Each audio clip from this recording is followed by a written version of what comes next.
Hello. We're going to begin the webinar here. My name is Seth Ressler, and this is the webinar for radio DJs. It's the Radio DJ's Guide to Blogging. Though we're going to talk about a lot of things that I think would also be of interest to program directors, radio station webmasters, even general managers. This webinar is going to last a little over 20 minutes, and we're going to talk about why blogging is important, how to do it, what you need to do it, and how to measure it. You know, how do we know if it's working? Let me start by telling you a little bit about myself. My name is Seth Ressler. I am a 20-year broadcasting veteran. I've been working in radio for a long time. Been working at K-Rock in New York, WBCN in Boston, The End in Seattle, KEZR in Silicon Valley, The Point in St. Louis, and at WVRU in Providence. I've been both on the air and behind the programming desk. So I have been a program director, a music director, an imaging director, and I've done every single air shift there is. I left radio at one point to go work in online marketing. Done that a number of places, including some Silicon Valley companies. But once radio gets into your bloodstream, it's hard to get it out. And so I just always find myself drawn back to radio. I actually got hired by TuneIn to do some consulting work for them, and I've done work for Lincoln Financial Media and other places. I now write a weekly column for the radio industry website, allaccess.com. It's all about internet strategies for radio stations. And I have a website that's about the same thing. If you go to sethressler.com, it's a website with online strategies for on-air professionals. If you head over there, do me a favor, sign up. Well, do yourself a favor, sign up for my email list. Once a week, I send out a tip or two about how to use the internet to grow your radio station's audience. And then, of course, you can always hire me. I work with just about everybody in the radio spectrum, program directors, morning shows, syndicated talent, even sales teams. One thing that radio stations are not doing enough of is using the internet to generate sales leads. So that's something I work with sales teams on quite a bit. All right, let's talk about why radio stations should be blogging. And the bad answer to this question is because everybody else is doing it. That's a terrible reason to blog. And I think that there is a tendency with online marketing for radio stations to think, well, we got to do this because everybody's doing it. We got to tweet because everybody's on Twitter. We've got to, email because everybody's on email. We've got to blog because everybody's blogging. That's not why you do it. There is actually a very, very good reason to blog. It is at the heart of a strategy that will help grow your audience. And that strategy is called content marketing. Content marketing is a strategy that's used outside of radio by thousands and thousands of companies all over the world. It is how they use the internet to attract customers. In our case, we are going to use it to attract radio listeners. So let's talk about what content marketing is. And it's easiest to think of content marketing in two steps. Step one, create a lot of content to attract people back to your website. And there are three features you want in this content. First, you want it easy to share over social media, over social networks like Facebook, Twitter, Instagram, things like that. Second, you want it to be easy to find in search engines, Google, Yahoo, Bing. You want your content to be easy to find there. And third, and this one really applies only to radio, you want your content to be interesting when you talk about it on the air. Okay. And that's because we're going to use these three things: social media, search engines, and our own airwaves to drive people back to our website, to drive people back to that content we're creating. And when I say creating content, what I mean is blogging. Okay, the blog is the content that you are creating. So that is step one in content marketing. Create content that is easy to share, find in search engines, and talk about on the radio. And that gets traffic back to the website. But of course, that's not all we want to do. Once that traffic is back on the website, we then want those people to do something on the website. And that action that we want them to take, that's called a goal. Okay, so it's not just that you want people to show up on your website. It's that you want them to do something once they come to the website. You want them to accomplish a goal. Well, what are those goals? Well, there's a number of them. And there's a number of possibilities.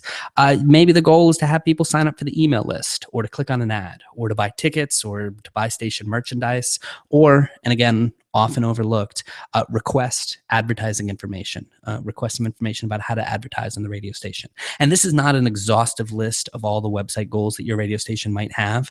This is just some examples. But it's very important that you know that, step 2 in that content marketing strategy is to get people to accomplish some sort of goal. We call it conversion. The goal is to have people convert. Right. So that's what you want to do, is get people back to the website and convert. And by the way, not all these goals are of equal value. Getting somebody to request advertising information could be worth tens of thousands of dollars, whereas signing up for an email list may be worth less. So you do want to keep track of, what the value of each of those goals are. And you want to monitor those different goals on your website.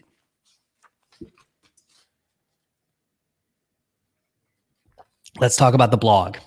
So what do you need to start a blog? Well, you're going to need a number of things, and many of these things will be provided by your radio station webmaster or whoever's in charge of sort of the tech side of your website.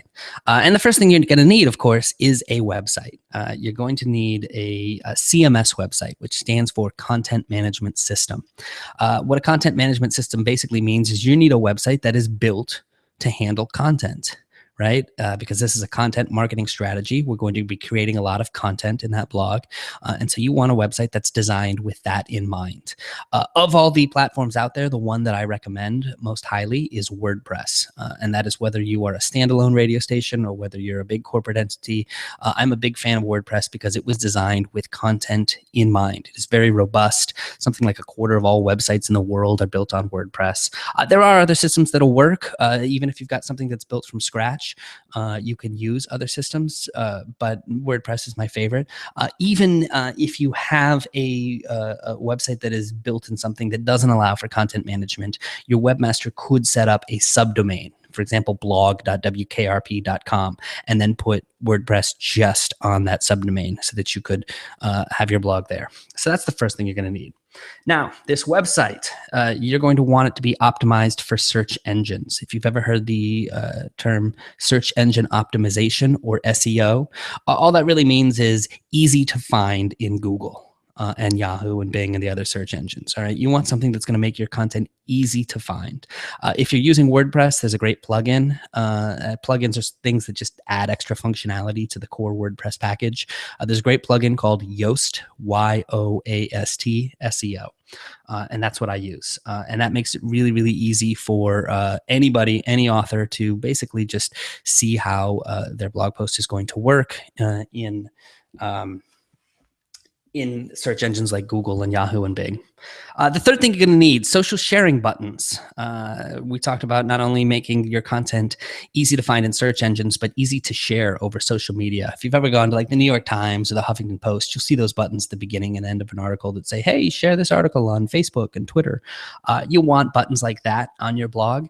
Again, if you're using WordPress, there's lots of great plugins that do this. I use one called Social Media Feather, but there are others as well. So make sure you have those there. Fourth, editorial notifications. And I'm going to talk a little bit about the editorial process.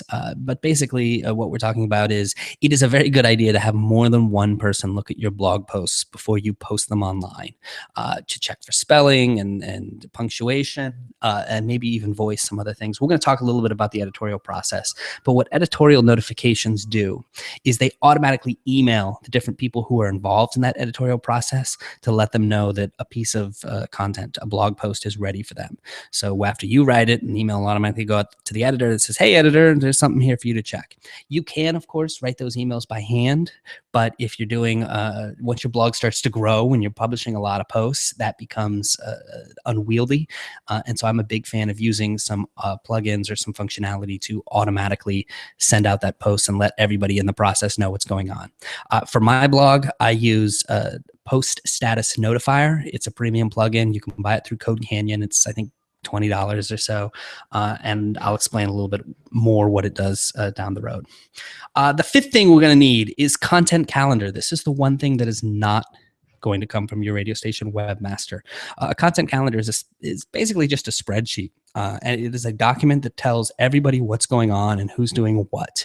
And it's a document that everybody can look at. Think of it kind of like your on-air schedule for your radio station. That's essentially what the content calendar is. It saves you a lot of emailing if everybody can just go and look in one place and know what's going on. They don't have to email back and forth to find out what's happening.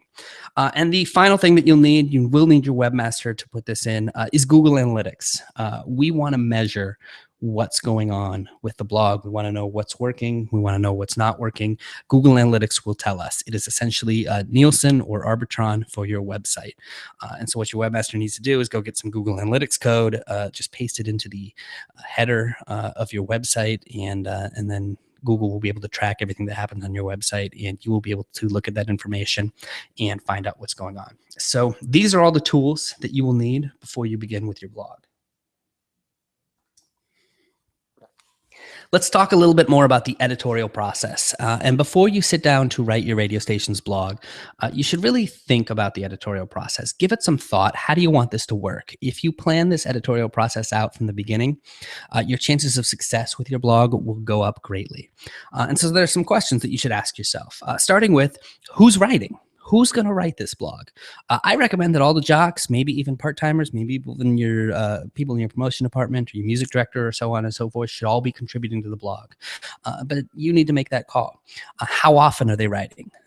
Do they have specific deadlines? And what are they writing about? We're going to talk a little bit more about specific blog topics in a minute.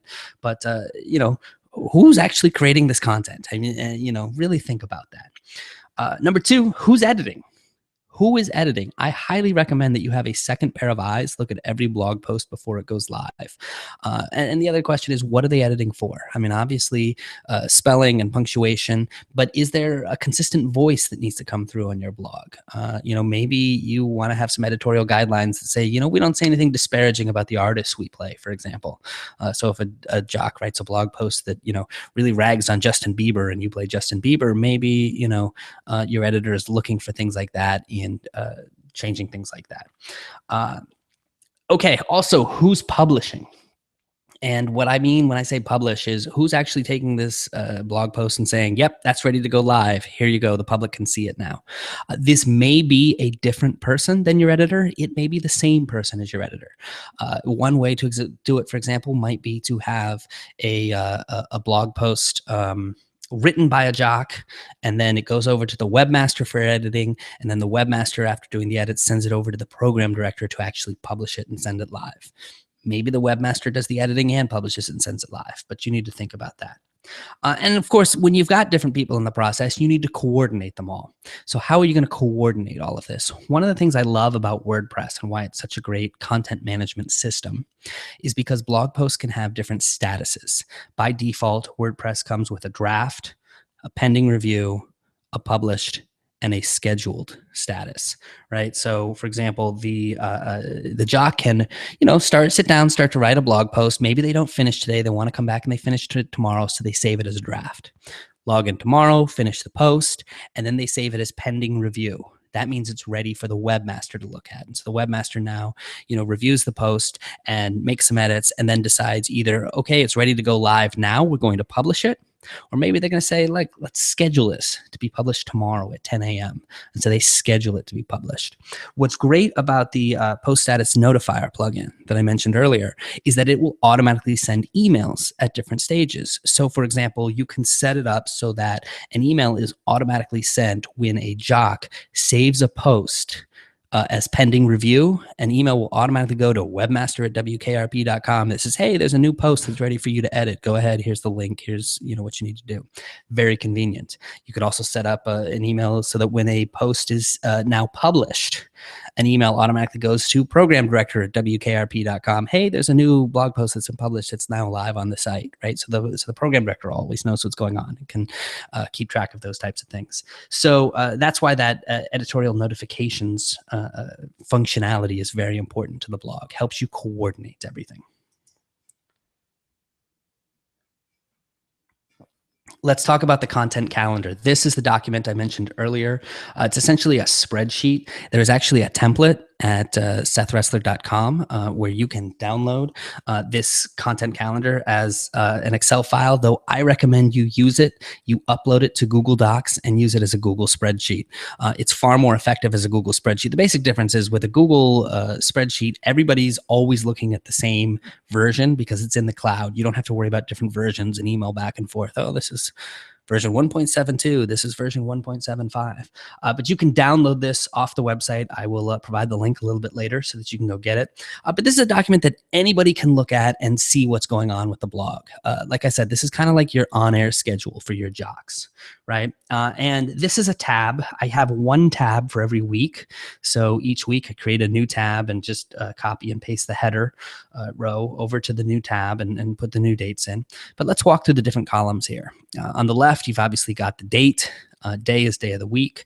Author, who is writing the different blog posts. So I have different jocks writing different blog posts here. Topic, what are they writing about? Hard date, this is something that not all posts will have, but some posts will have. So for example, let's say that you're doing a concert preview. The Red Hot Chili Peppers are coming to town, this summer. They're coming on July 1st. And so you're going to write a concert preview post. Well, that post doesn't make sense if it's published after the Red Hot Chili Peppers concert. So there's a hard date associated with that post. It's got to be published no later than, July 1st. So some posts will have that, not all. I like to keep track if there's an artist, a specific artist mentioned in a blog post. I think that's useful to keep track of. You may want to look that up later. WordPress comes with categories and tags. And if you're using another content management system, you'll want to categorize or tag your blog posts as well. I also like to keep track of whether there's any media included, whether that's audio, like a Brooks and Dunn interview I have here, or a YouTube video, like a Jay-Z interview I have listed here. You can see the statuses. We talked about the different status that blog posts can have. Those are keep track here. Eventually, they will all be published. But, when they're in progress, people want to be able to look and see what the status is. That's a very important column. Subjects emailed. When you mention somebody, particularly somebody local in a blog post, I always like to let them know, because then they are likely to share that over their social media accounts or in other ways. So let's say, for example, your morning show, mentioned the weather girl on Channel 4, in a particular blog post. Well, email her and let her know, hey, by the way, you're mentioned in the blog post. Here's the link. This is something you can have Joe the intern do. So, just tell Joe, okay, hey, go email everybody who's mentioned in this blog post, and Joe can just put his name and the date to let you know that it's been done. Same with shared on social media. And when we get to the promotion section, I will talk a little bit about how you share on social media. But this is a column just to make a note that that's been done. So this is the content calendar. As you can see at a glance, lets you see everything that's going on with the blog. What do we write about?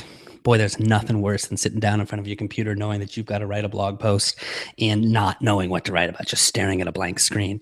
I have a list of 20 surefire blog topics over at SethRessler.com. And again, I will share the link with you. You can download it. But what I look for are formulas that work really, really well, that you can repeat so you know how to write them, but there's a variable in them that changes that makes every single post different, even though there's a similarity to them. So obvious example is an album review. New album comes out, you can write a review of it. All album reviews are essentially kind of the same, but it's always about a different album. So that's what makes it change each time. Real easy formula to do it. New song added to the playlist. If there's a concert coming, you can do a preview before the concert. You can do a recap after the concert. What to do this weekend. Great blog topic. So these are some examples here of things that you can do. A couple notes on blog posts. They do not need to be long. 250 words, fantastic. Certainly don't feel like you need to go over 750. And really let your writers, your blog writers, whether they're jocks or whoever they are, let them focus in on the things they love. If you have somebody who loves sports, let them write about local sports. If you have somebody who loves going out to concerts, let them write about concerts. If you're somebody who's a parent and loves talking about parenting, and that fits the format of your radio station, go ahead and let them write about that. Some couple minor things, include an image in every single blog post and make sure, you've got the appropriate tags in there. If you're using WordPress, that's easy to do. Just give the image, a title and a description. And if you want a caption, and put those things in. But, really, I think what you're looking for is these topics that you can just turn out, over and over and over again, and they'll be different. And yet they're not so original. You're not just writing something from scratch. So it's not all that difficult. Like I said, I have a list of blog topics on the website. I'll give you that link as well. Okay, so you've published a blog post. Now what? How do you promote it? Well, there's a couple of different ways to do it. The first is social media, and I'm very specific about the social media process that I like to use. Again, I've got a video that shows you how to do this on SethRessler.com, and I will provide the link for that. But I have, for example, a food and travel blog, and we write a lot of listicles. One of the things I'll tell you is that blog posts that have a lot of links work better for social media, and here's why. So we'll do a listicle for my food and travel blog, top 5 places to get coffee in Toronto. Top 5 coffee shops. So I'll pull up this blog post when it comes time to promote it on social media, and I will click on the links for every one of those coffee shops. So now I've got 5 web pages open. And then I will go in and I will find the Facebook page associated with each of those coffee shops. There'll be a link on each of those web pages, and I will find the Twitter account associated with each of those coffee shops, right? And then I will post on each Facebook page, hey, we mentioned you in our blog, here's the list of top 5 coffee shops in Toronto and you're one, here's the link. And you make that, you jazz that copy up, you make it exciting and really riveting but it's very important that you include the link. And I find that this is much more effective to post to other places, Facebook pages, than it is just to share it out over your own social media, your own Facebook page. The reason why is because not only will those organizations click on the links, they will actually then turn around and share it to their followers and their fans will click on the links, right? And that's what drives a lot of social media traffic back to your website. Do the same thing with Twitter. Hey, at Toronto coffee shop, we mentioned you in our blog. Here's the link, right? And then you're hoping that they retweet that and share it with their followers, and then their followers then click through the link. So that's really what we're looking to do. So that's how we do social media. Again, on that content calendar, you can have an intern do this, but really make sure that it's done. Be rigorous about it, because that's what drives traffic through social media. Second way to promote your blog post once you've published it, search engines. Again, if you're using something like the Yoast SEO plugin, some basic practices: include an image, make sure the images have the right tags, included keywords in the blog post title, fill out the couple of fields for the Yoast SEO plugin when you write the blog post, but it's really straightforward, really easy. There's not a ton I think you need to do when you are just beginning to write a blog for your radio station for SEO. Once you get really, really into it, sure, you can go hire an SEO expert. But in the beginning, I don't think you need to. In the beginning, it's really about how much content you publish. Okay, Google and these other search engines, they want to see you churn out a lot of content. And if you're consistently producing a lot of content that people want to click on, then you'll start showing up in search engines. Usually the magic number is somewhere around 3 a day. That's at least the ballpark number, the guideline that I throw out there. When you start publishing 3 blog posts a day, you'll start to see the search engine traffic kick in. But post often enough, search engines, that'll take care of itself. Third way to promote your blog post: on the air. You've got a radio station, you've got airwaves, use them. Always be directing people back to your blog site. And really the way to do this is to use what are called vanity URLs. Vanity URLs are short, easy to remember URLs, links. So for example, excuse me, Taylor Swift is coming to town, performing in a concert. And you write a great Taylor Swift preview. Make a vanity URL that leads to that blog post, Taylor Swift preview. And then when you mic up, WKRP.com, that's Taylor Swift. She's actually coming to the, whatever center on July 30th. I wrote a preview about it over at the WKRP.com blog. You can go check it out at WKRP.com/Taylor Swift preview. You can use these in sweepers too, if you want, but really use vanity URLs to use your radio station to promote that blog. A lot of radio stations overlook this, but you can use it. Finally, you've got an email list. Use it. If it's good enough to be on your website, it is good enough for you to email your listeners about it. But don't spend time writing emails. Okay. If you're going to sit down to write blog posts, not emails. Automate your emails. Okay. I send out an email every single week for the website sethressler.com. I never, ever write any emails. Okay. I only write blog posts. And the way I do that is I use something called an RSS to email feature. Most email service providers have this at this point. Basically, what it does is it automatically pulls your latest blog posts, puts them in an email, formats them, lays them out, and sends it out automatically. And again, I've got a blog post on sethressler.com that explains a little bit more about how this works, but automate those emails, use it to send out your content. So that's how we're going to promote the blog. All right, how do we know if this is working? Right? We're putting all this effort into blog. How do we know if it's actually getting anything done? Well, there's a couple of key metrics that we're going to measure. The first one is very simple. How often are you posting? Okay. The more blog posts you're putting up, the better you're doing. And at the beginning, I recommend that you set the bar fairly low. There is nothing more discouraging than committing to, oh, I'm going to blog post 3 times a day. And then you find out that you did it once in the last week. You're going to get discouraged real fast. Set that bar low. Okay. Aim for once a week. And then when you clear that, go aim for twice a week and then aim for 3 times a week. Ease into it. Because it's tricky when you're first starting. But like I said, ideally, I'd love to see radio stations publishing 3 times a day. Now, that doesn't mean one author. That means getting multiple contributors. Maybe each jock posts 4 times a week, and that gives you enough for 3 a day, something like that. That's the first metric. The other metrics here you're going to find in Google Analytics. This is why you need your webmaster to insert Google Analytics code into your website. And the first question is, where is the traffic coming from? Okay. Are you driving traffic to your website? And if so, where is it coming from? Is it coming from social media or is it coming from search engines? If it's coming from social media, which social networks is it coming from? Facebook, Twitter, Pinterest. If it's coming from search engines, what are the keywords that people are typing in?